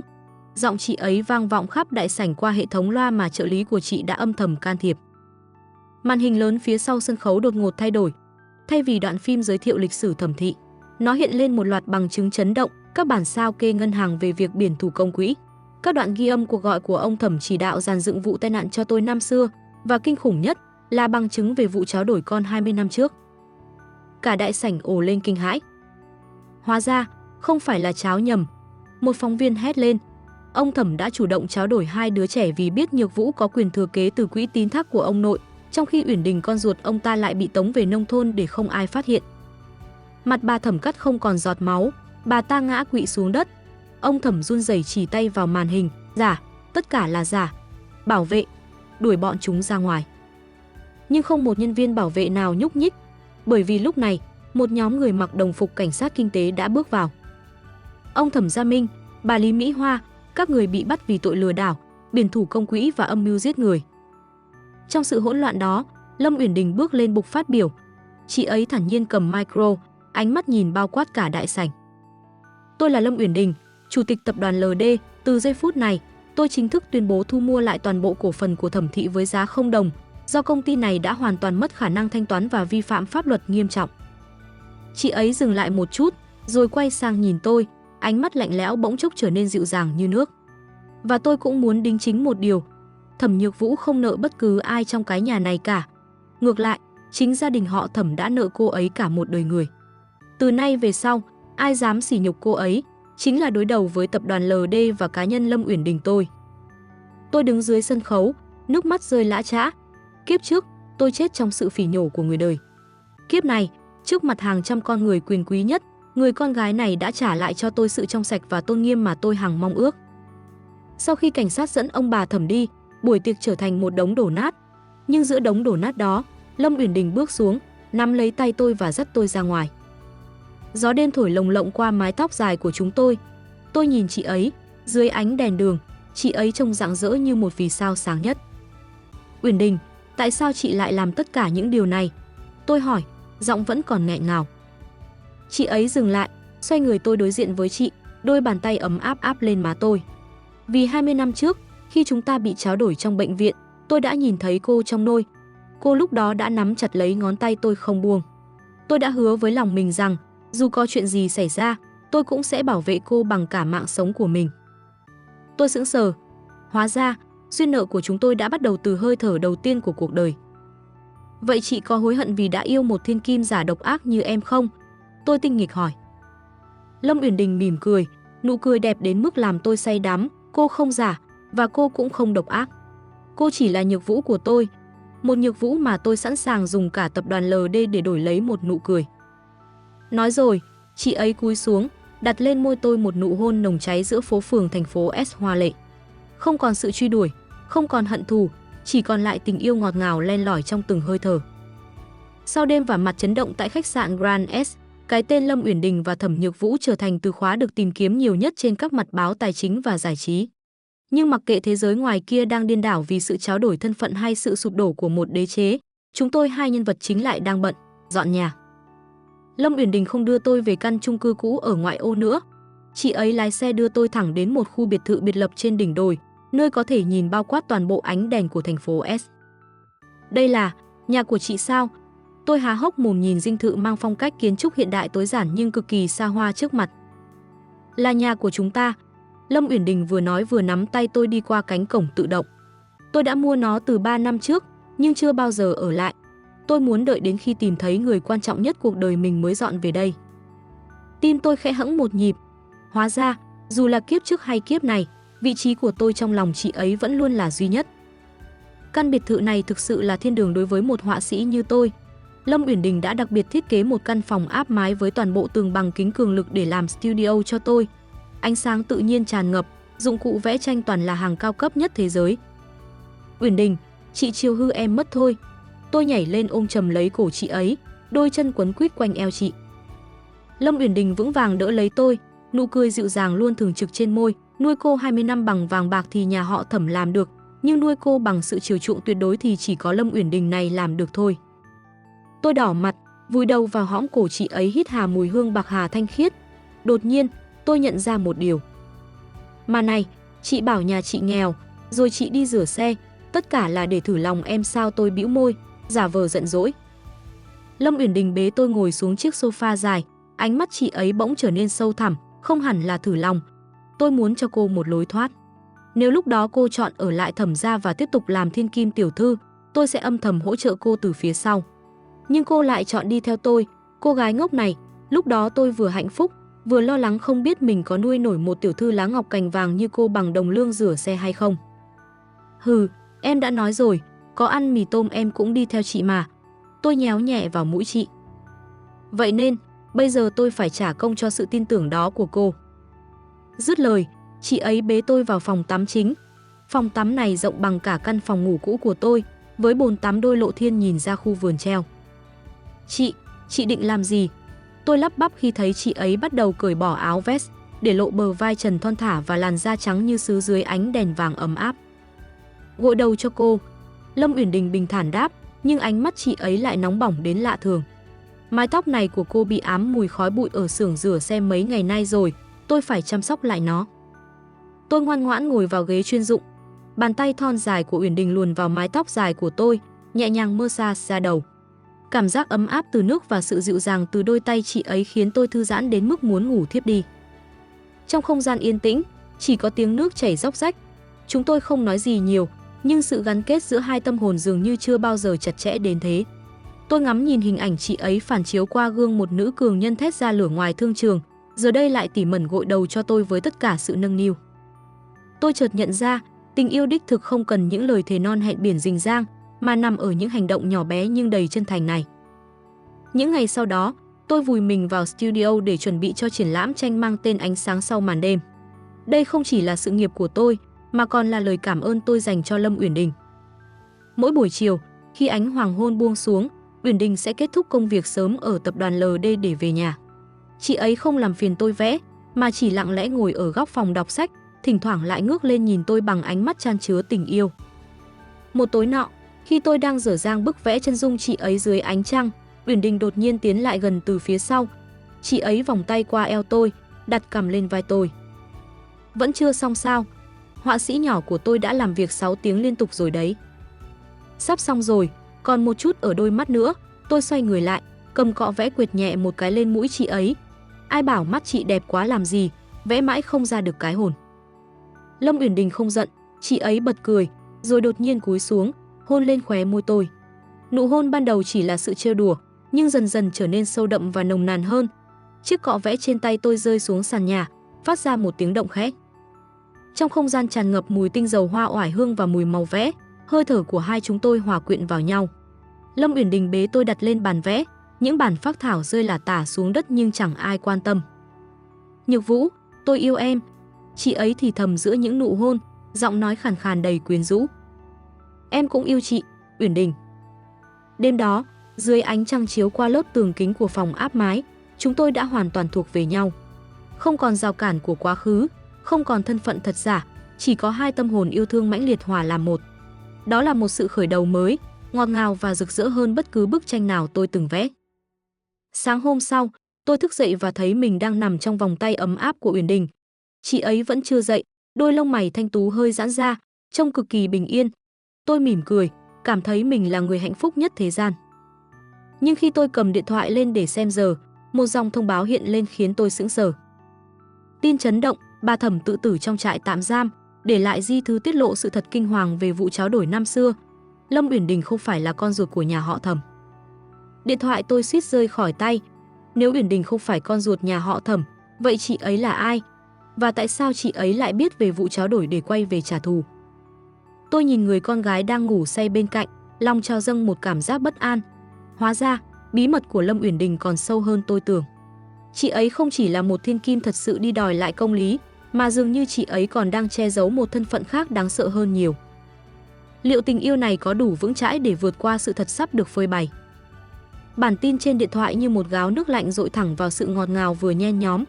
Tôi đứng chôn chân bên cạnh giường, hơi thở dồn dập.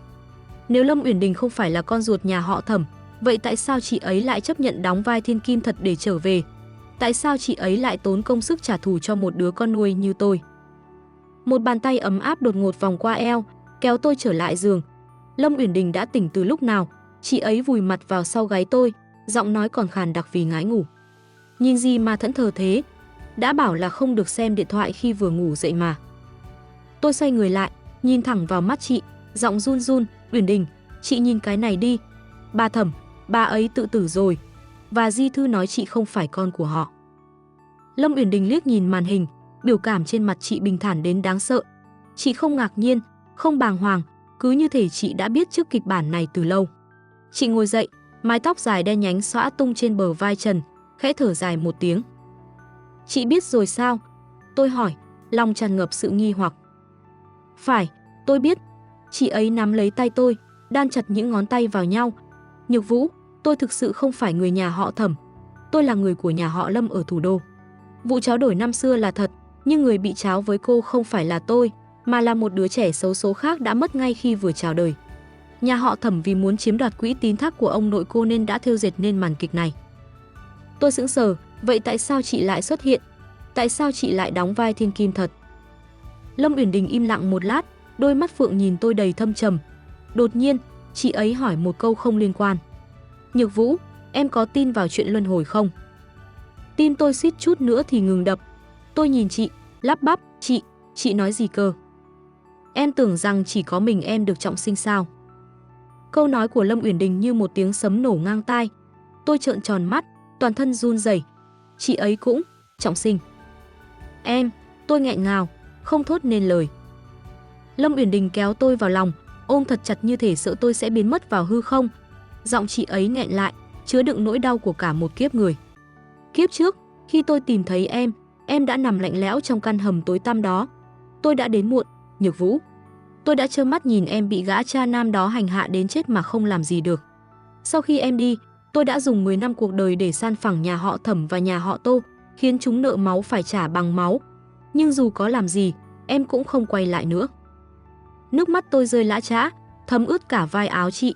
Hóa ra hình ảnh người phụ nữ mặc đồ đen đứng trước mộ tôi kiếp trước, người đã âm thầm nhặt xác và trả thù cho tôi, chính là chị. Lúc tôi nằm trên giường bệnh ở kiếp trước, tôi đã cầu xin ông trời, nếu có thể quay lại, tôi nguyện đánh đổi tất cả vinh hoa phú quý của nhà họ Lâm để bảo vệ em một đời bình an. Và khi mở mắt ra, tôi thấy mình đang ở thời điểm 5 năm trước khi bi kịch bắt đầu. Lâm Uyển Đình nới lỏng vòng tay, nhìn vào mắt tôi, đôi mắt chị đỏ hoe. Tôi đã dùng danh nghĩa thiên kim thật để tiếp cận Thẩm gia, vì đó là cách nhanh nhất để triệt hạ chúng từ bên trong và đưa em ra khỏi vũng lầy đó. Nhược Vũ, xin lỗi vì đã lừa em lâu như vậy. Tôi không kìm lòng được mà nhào tới hôn chị. Nụ hôn này không chỉ là sự đam mê, mà còn là sự thấu hiểu và xót xa cho những gì cả hai đã phải chịu đựng. Chúng tôi, hai linh hồn tội nghiệp đã từng lạc mất nhau trong bóng tối, nay lại tìm thấy nhau dưới ánh mặt trời rực rỡ này. Đồ ngốc này, tôi vừa khóc vừa cười, nhéo nhẹ vào tai chị. Vậy mà chị còn giả nghèo đi rửa xe. Chị có biết em đã phải diễn khổ sở thế nào để bám đuôi chị không? Lâm Uyển Đình bật cười, nụ cười rạng rỡ nhất mà tôi từng thấy. Tôi cũng thấy lạ. Nhược Vũ kiêu ngạo của kiếp trước sao tự dưng lại mặt dày như thế? Hóa ra là em cũng đã trở về. Nhìn em lóng ngóng cầm vòi nước rửa xe, tôi vừa buồn cười vừa xót, chỉ muốn bắt em về nhà giấu đi ngay lập tức. Bầu không khí căng thẳng tan biến, thay vào đó là một sự ấm áp bao trùm. Chúng tôi nằm trên giường, kể cho nhau nghe về những mảnh vỡ của kiếp trước, về những hối tiếc và những kế hoạch cho tương lai. Vậy giờ chị định thế nào với nhà họ Lâm ở thủ đô? Tôi hỏi. Họ muốn tôi trở về thừa kế gia tộc, nhưng tôi đã từ chối rồi. Chị ấy thản nhiên nói. Tôi đã có tập đoàn LD, và quan trọng nhất, tôi đã có em. Thủ đô quá xa xôi, tôi chỉ muốn ở đây, trong căn biệt thự này, xem em vẽ tranh mỗi ngày. Tôi rúc vào lòng chị, cảm thấy mình là người may mắn nhất thế gian. Hóa ra, ông trời không chỉ cho tôi cơ hội sửa chữa sai lầm, mà còn tặng cho tôi một người bảo vệ tận tụy đến 2 kiếp người. Buổi chiều, chúng tôi quyết định gác lại mọi chuyện để chuẩn bị cho buổi triển lãm tranh của tôi vào tuần tới. Đây sẽ là lần đầu tiên tôi ra mắt công chúng với tư cách là một họa sĩ thực thụ, không phải là nhị tiểu thư nhà họ Thẩm. Trong lúc tôi đang bận rộn sắp xếp các bức vẽ trong studio, Uyển Đình bước vào, trên tay cầm một chiếc hộp nhung sang trọng. Cái này cho em. Tôi mở hộp ra, bên trong là một chiếc vòng tay bằng ngọc phỉ thúy màu xanh lục bảo cực kỳ quý hiếm. Sắc xanh của nó trong vắt như nước hồ, tỏa ra một vẻ cao quý khó tả. Cái này, quý giá lắm phải không? Nó là vật gia truyền của nhà họ Lâm, chỉ dành cho con dâu trưởng. Uyển Đình vừa nói vừa nhẹ nhàng đeo vòng vào cổ tay trắng nõn của tôi. Nhược Vũ, triển lãm tranh xong, chúng ta kết hôn nhé. Tôi đứng hình, bàn tay đang cầm cọ vẽ run lên bần bật. Cầu hôn? Chị ấy vừa cầu hôn tôi sao? Chị không sợ người ta nói gì sao? Hai người phụ nữ. Lâm Uyển Đình ôm tôi từ phía sau, đặt một nụ hôn lên vành tai tôi. Tôi là Lâm Uyển Đình, ai dám nói gì? Hơn nữa, sau khi cùng em trải qua 2 kiếp người, tôi nhận ra dư luận chẳng là gì cả. Chỉ có cái nắm tay này là thật thôi. Tôi xoay người lại, vòng tay qua cổ chị, mỉm cười rạng rỡ. Được, em đồng ý. Nhưng với một điều kiện. Điều kiện gì? Chị ấy nhướng mày.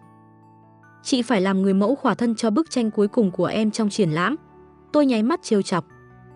Mặt Lâm Uyển Đình đỏ bừng lên, đây là lần đầu tiên tôi thấy tổng tài bá đạo của mình lúng túng như vậy.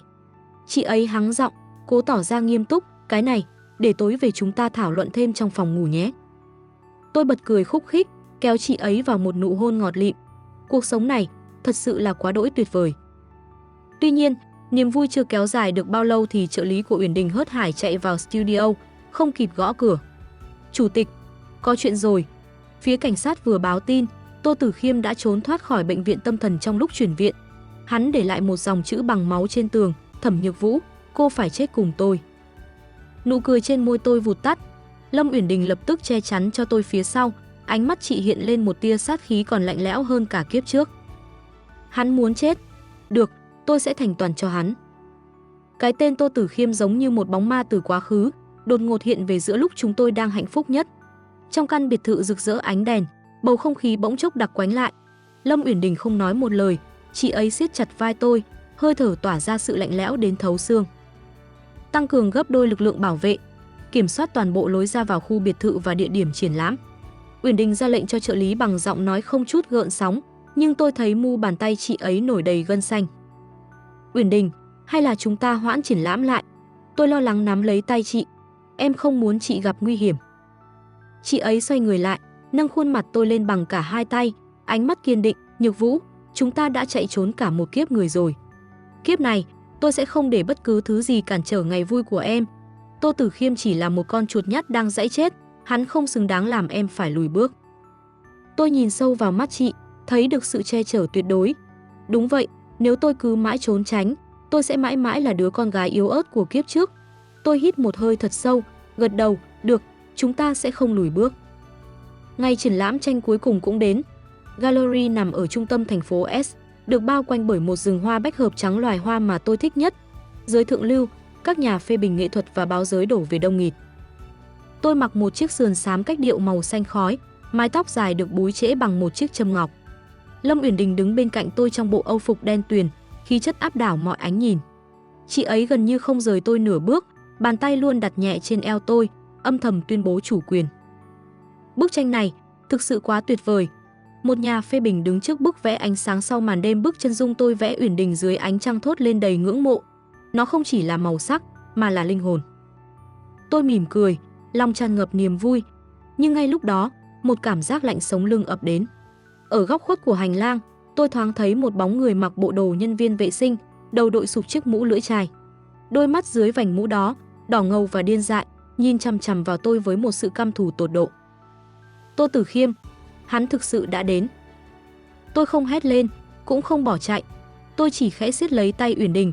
Chị ấy lập tức nhận ra, ánh mắt khẽ ra hiệu cho đội bảo an đang trà trộn trong đám đông. Đột nhiên, đèn trong gallery vụt tắt, tiếng la hét của quan khách vang lên hỗn loạn. Trong bóng tối, tôi nghe thấy tiếng gió rít và mùi thuốc sát trùng nồng nặc, mùi vị của bệnh viện tâm thần mà Tô Tử Khiêm vừa trốn thoát. Nhược Vũ, đi chết cùng tao đi. Một bóng đen lao về phía tôi, ánh dao găm lóe lên trong bóng đêm. Theo phản xạ của một người từng chết một lần, tôi không lùi lại mà lách người sang bên cạnh, đồng thời cầm lấy chiếc bình hoa bằng sứ trên kệ gần đó, đập mạnh vào đầu kẻ vừa lao tới. Choang! Tiếng sứ vỡ vụn hòa cùng tiếng rên rỉ đau đớn. Đèn flash từ điện thoại của đội bảo an đồng loạt bật sáng, soi rõ Tô Tử Khiêm đang nằm bò trên sàn, máu từ trán chảy xuống mặt khiến hắn trông càng kinh tởm hơn. Hắn cười sằng sặc, tay vẫn lăm con dao, ha ha.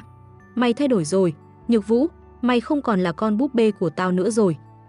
Lâm Uyển Đình bước tới, chị ấy điềm nhiên đi qua những mảnh sứ vỡ, đôi giày da đen dẫm lên bàn tay đang cầm dao của Tô Tử Khiêm. Tiếng xương vỡ vụn rắc rắc khiến những người chứng kiến phải rùng mình. Tao đã nói rồi, chạm vào cô ấy chính là chọn cái chết.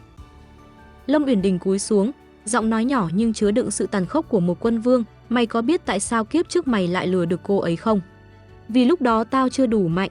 Nhưng kiếp này, mọi thứ mày có, tao đã lấy sạch. Ngay cả cái mạng hèn này của mày, cũng là do tao bố trí cho mày trốn ra để kết liễu tất cả tại đây. Tô Tử Khiêm trợn tròn mắt, mày cố tình để tao trốn ra.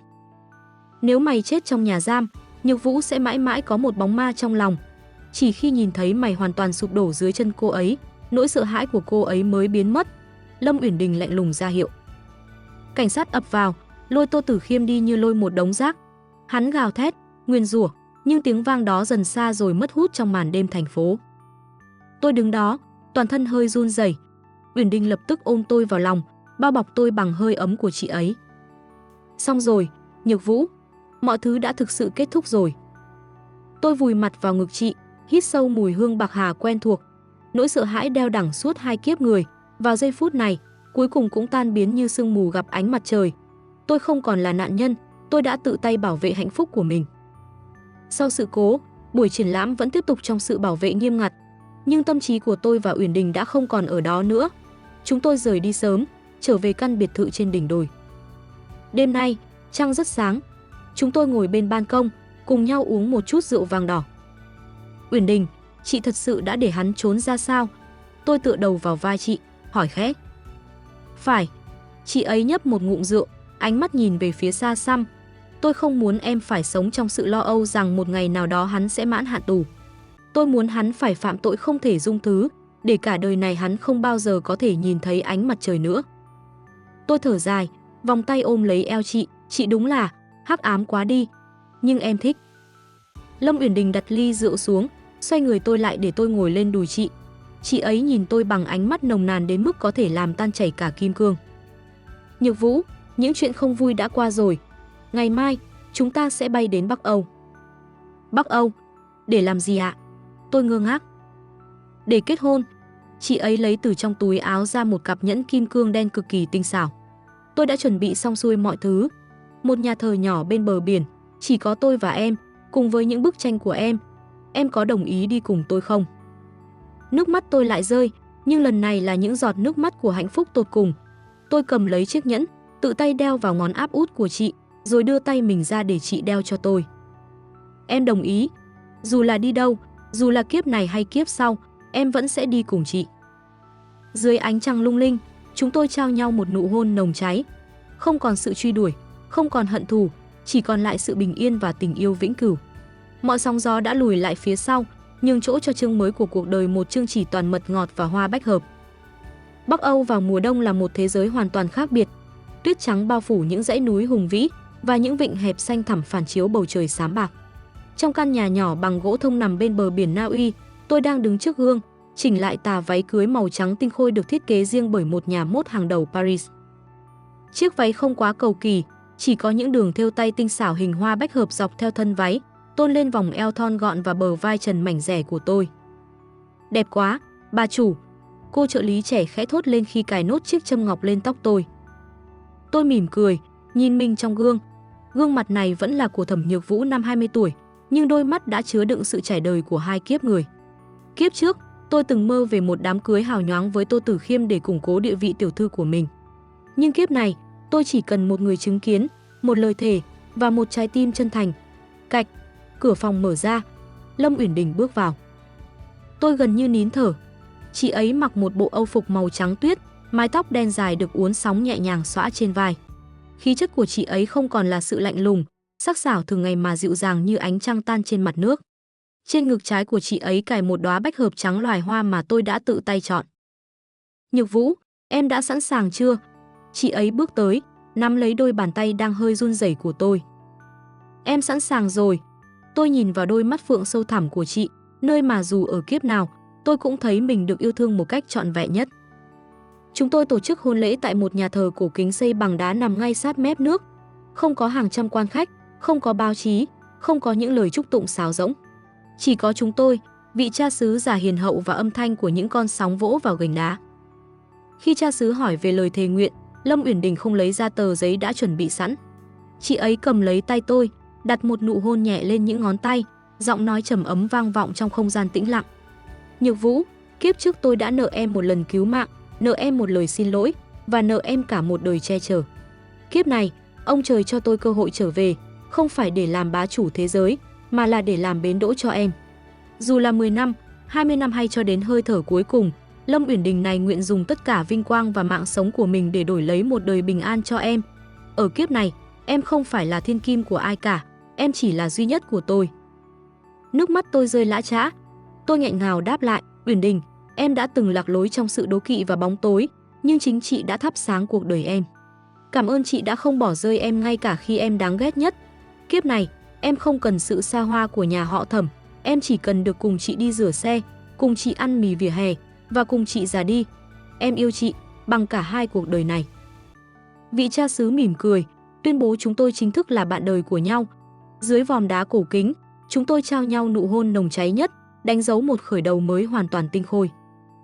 Sau đám cưới, Chúng tôi ở lại Bắc Âu thêm 1 tháng. Mỗi tối, chúng tôi cùng nhau ngắm cực quang hiện lên trên bầu trời đêm, những dải ánh sáng xanh lục, tím hồng nhảy múa như những dải lụa thần tiên. Chị biết không, kiếp trước khi nằm trong căn hầm đó, em đã từng ước mình được nhìn thấy cực quang một lần. Tôi vùi đầu vào ngực Uyển Đình, cảm nhận hơi ấm từ chị giữa cái lạnh của phương Bắc. Vậy từ giờ, năm nào chúng ta cũng sẽ đi xem cực quang. Chị ấy siết chặt vòng tay, hôn lên tóc tôi. Nhược Vũ, em biết tin gì chưa? Thẩm Thị đã hoàn toàn phá sản. Những kẻ từng hại em đều đã phải trả giá. Bây giờ, thế giới này thực sự thuộc về chúng ta rồi. Tôi mỉm cười nhẹ nhõm. Hận thù đã lùi lại phía sau, chỉ còn lại tình yêu hiện hữu. 5 năm sau, tôi trở thành một họa sĩ nổi tiếng thế giới với những bức tranh bách hợp đầy cảm xúc. Lâm Uyển Đình vẫn đứng sau hậu thuẫn cho tôi, nhưng chị ấy đã dần chuyển giao công việc ở tập đoàn LD cho những người tin cậy để dành nhiều thời gian hơn ở bên tôi. Chúng tôi nhận nuôi một bé gái kháu khỉnh, đặt tên là Lâm Nhược Yên, cái tên kết hợp từ tên của cả hai, mang ý nghĩa về một cuộc sống bình yên, không sóng gió. Mỗi buổi chiều, trong căn biệt thự trên đỉnh đồi tại thành phố S, người ta thường thấy hai mỹ nhân tóc dài nắm tay nhau đi dạo dưới vườn hoa bách hợp. Một người kiêu sa rạng rỡ, một người trầm tĩnh sâu sắc, tạo nên một bức tranh hoàn mỹ đến mức ai cũng phải ngưỡng mộ. Tôi nhìn về phía chân trời, nơi ánh hoàng hôn đang buông xuống, lòng thầm cảm ơn định mệnh. Hóa ra, trọng sinh thực sự không phải để trả thù, mà là để ta nhận ra rằng giữa hàng tỷ người trên thế giới, vẫn có một người luôn sẵn lòng chờ đợi ta qua muôn vàn kiếp sống, chỉ để nói với ta một câu, đừng sợ, có chị ở đây. Hoàn. Cảm ơn bạn đã dành thời gian để nghe chuyện tại kênh Bách Hợp Audio. Đừng quên nhấn nút đăng ký và bật chuông thông báo để không bỏ lỡ bất kỳ tập truyện mới nào từ Bách Hợp Audio nhé.